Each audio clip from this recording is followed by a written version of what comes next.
The Fire and Rescue Service, please. Any emergency at a school requires a fast, disciplined reaction that safeguards staff and pupils.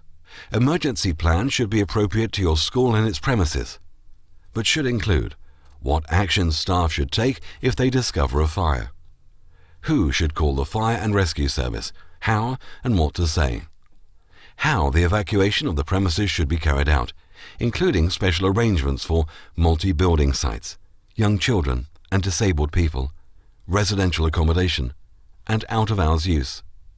Also, the emergency plan should include how people, including the hard of hearing, will be warned if there is a fire, the duties and identity of staff and nominated individuals who have specific responsibilities if there is a fire, assembly points and procedures for checking whether the premises have been evacuated, the management of valuable data like school records, and the emergency isolation of any hazardous machines, supplies or appliances.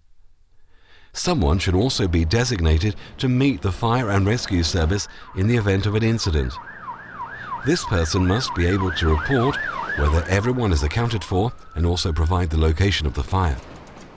If people are missing, the Fire and Rescue Service will need to know how many, their usual location, and when they were last seen.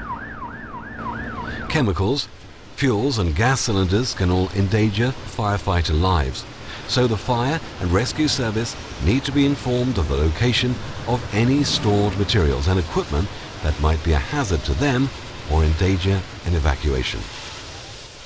In a school, a vital part of an emergency plan has to be ensuring that staff, pupils and visitors in the school can evacuate the building quickly to a place of safety away from the buildings.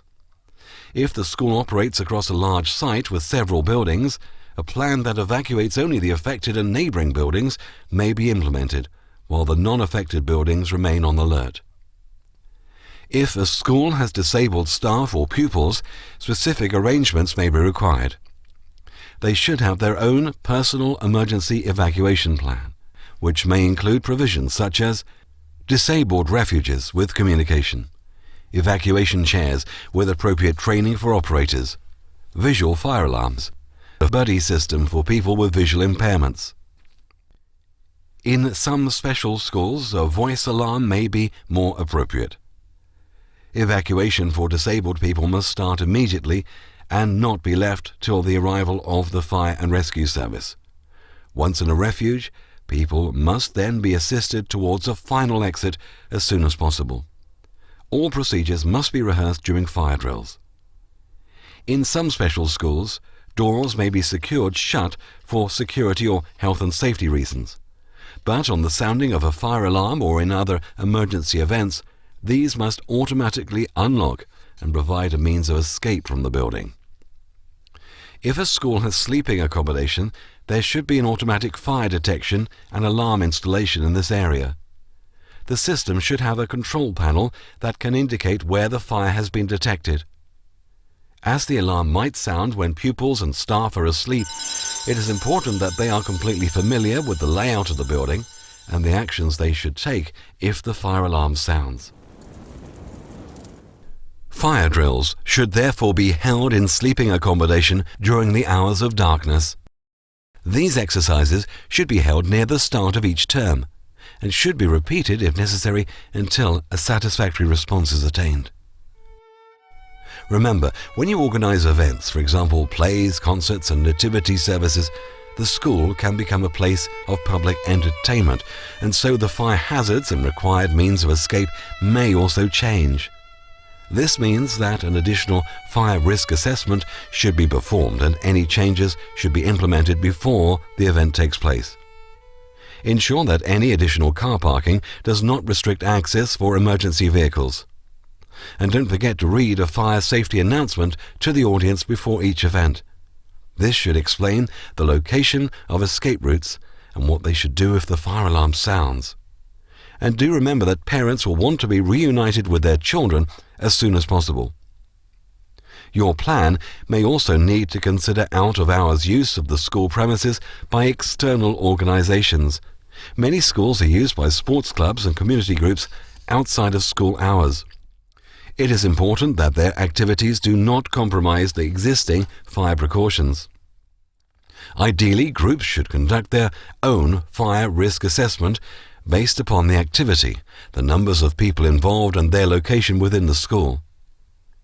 It is important that the findings of these assessments and the school fire risk assessment are shared between both parties. Overall security is an important issue if a school is open at night.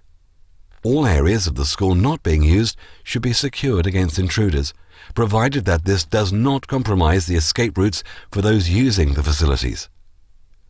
The fire safety responsibilities of those leasing the building and in charge of the activities conducted within it need to be established as part of any contract of hire.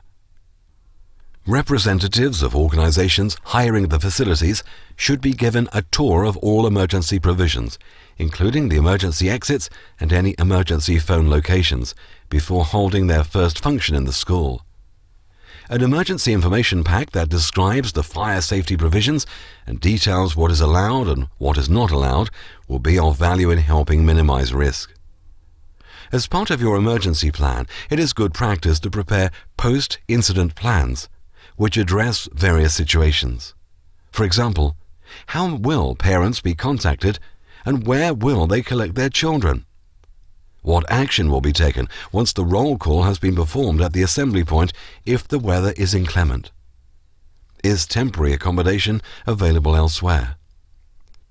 These contingency plans should determine specific actions and resources available that will minimize the impact of fire on your teaching and education operations.